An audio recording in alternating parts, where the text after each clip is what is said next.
What is this red leather devil figure that I found in a wooden box in the attic? It measures approximately 20 centimeters in length and 8 centimeters in width, and it is quite flat. It appears to be crafted from leather and resembles an old, somewhat frightening devil figure, possibly associated with a tribe. Unfortunately, I haven't been able to find any information about it online, and I'm quite puzzled about its origins. Any ideas?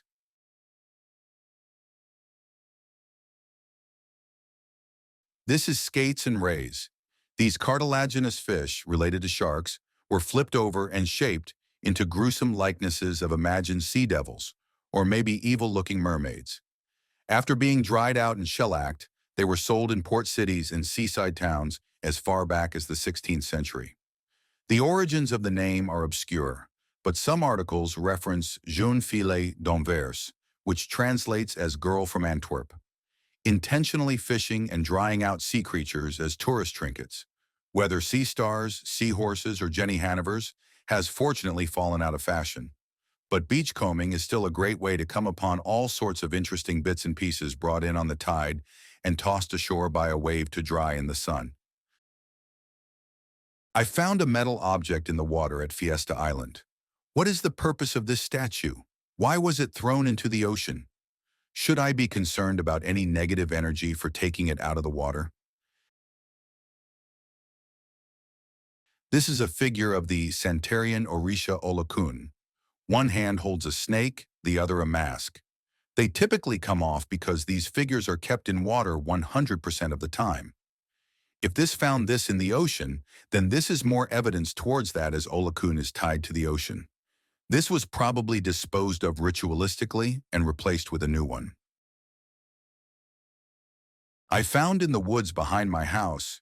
It's certainly not a real gun, but I have no idea what it could be. Given the rust and the fact that I've lived here for 22 years, it must be at least 30 years old, and I suspect it could be even older, possibly 50 years or more. What is this? This is Buck Rogers' disintegrator. This is like the epitome of the old ray gun trope. I found this object on the beach in Pensacola, Florida, and have consulted marine biologists and taken it to museums. But unfortunately, I haven't had any luck identifying it. It's about the size of a baseball, and after 20 years of research, I'm still unsure of what it is. I was even hoping it might be something extraterrestrial. Any ideas what this thing is? The freshwater drum, Aplodinotus grunions, is a fish endemic to North and Central America. It is the only species in the genus Aplodinotus and is a member of the family Cynidae. It is the only North American member of the group that inhabits freshwater for its entire life. This morning I found a strange, squirming creature on our lawn chair that looks like a living Lovecraftian nightmare. It's about the size of a bottle cap. I'm really scared. Anyone know what this is? Phobotron pathecium, the hag moth, is a moth of the family Limacodidae. Its larva is known as the monkey slug. Larvae live on the underside of the leaves of and feeds on a variety of deciduous trees and shrubs, such as apple, ash, birch, cherry, chestnut, dogwood, hickory, oak, persimmon, walnut, and willow. We bought a house about 6 months ago. It was built in 1825 and has a barn that is also quite old. I don't know if it was built at the same time. This is located in Massachusetts, USA. The barn is wood, as is the weird little room. It looks like it would be big enough for a couple of chickens, but it's about 25 feet up and has no way to access it. It seems like an odd place for an animal house and has no other doors or openings. It isn't visible from the outside of the barn, which is covered in shingles.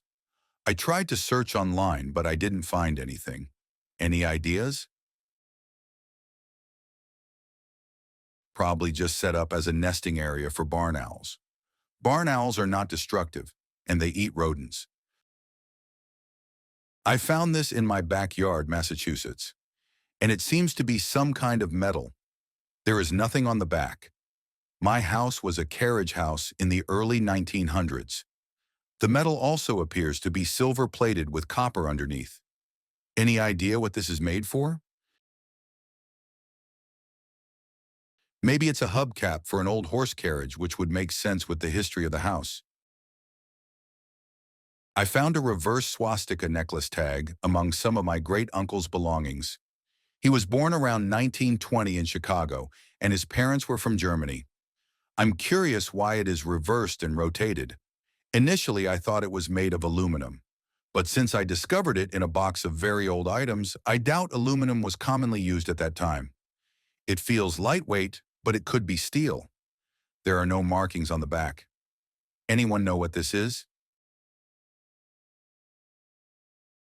Swastika were very popular in the US until around the start of World War II.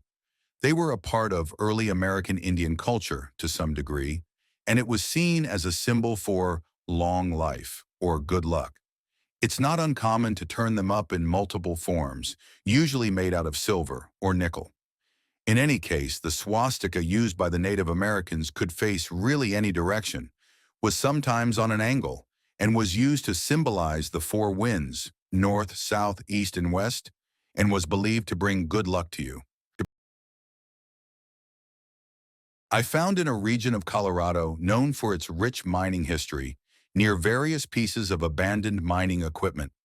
I'm unsure of what it is or what purpose it may have served. Any idea what this is made for? It's a water intake for a pump. The right side is threaded to hook up a hose. The pegs are used to prop it off the bottom and prevent sucking debris inside. I found it in a river in North Yorkshire, not somewhere people often go. It's heavy for its size and appears to be quite old.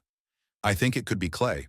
A couple previously submitted ideas are fish lure, decorative, like a necklace, or not known.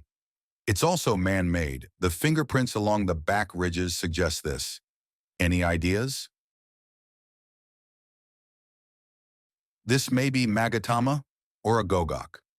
Gogok are comma-shaped or curved beads and jewels that appeared from Middle Age of Mumin period, 850 to 550 BC, through the Three Kingdoms of Korea. Magatama are curved, comma-shaped beads that appeared in prehistoric Japan from the final Jomon period through the Kofun period, approximately 1000 BCE to the 6th century CE. The beads, also described as jewels, were made of primitive stone and earthen materials in the early period, but by the end of the Kofun period were made almost exclusively of jade.